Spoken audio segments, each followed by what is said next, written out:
Today in this session we are going to discuss about measures of dispersion. In the last few classes we had discussed about measures of central tendency. Now we are going to discuss the measure of dispersion. The standard deviation is one of the measures of dispersion. Standard deviation from the standards. Standards are mean, median and mode. How the data deviate from mean, median and mode will be discussed under standard deviation. So let us let me explain the different formulae with respect to standard deviation.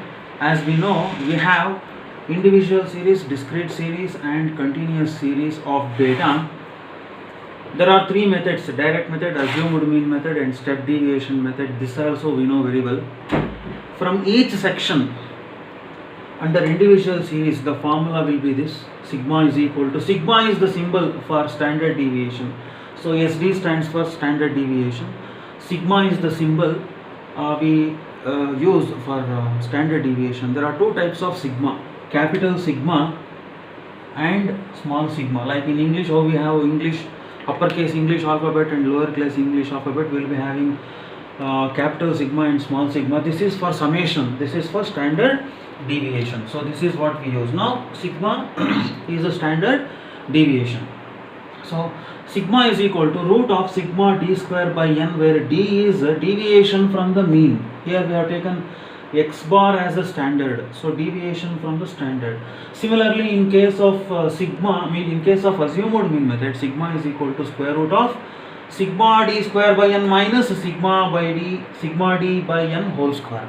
So where a is actually d is actually x minus a, where a is the assumed mean. What is a here?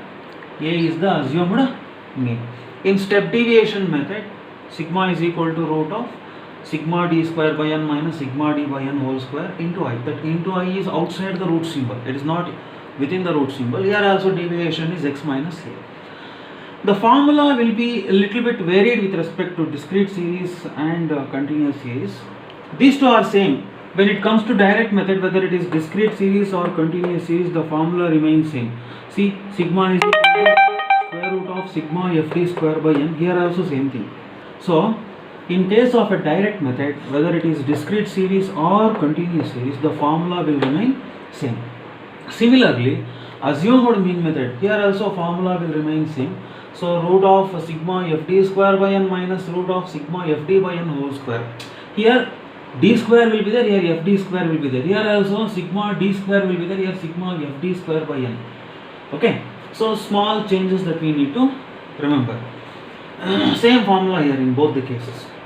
Similarly, in continuous series also, in step deviation method also, the formula for discrete series and formula for standard deviation in discrete series and continuous series will remain same, where I is the size of the class interval. Now let us discuss a few problems, but one more thing I wanted to tell: variance is square of the standard deviation. What is variance? Square of the standard deviation. Let us see some few problems based on this in the next video.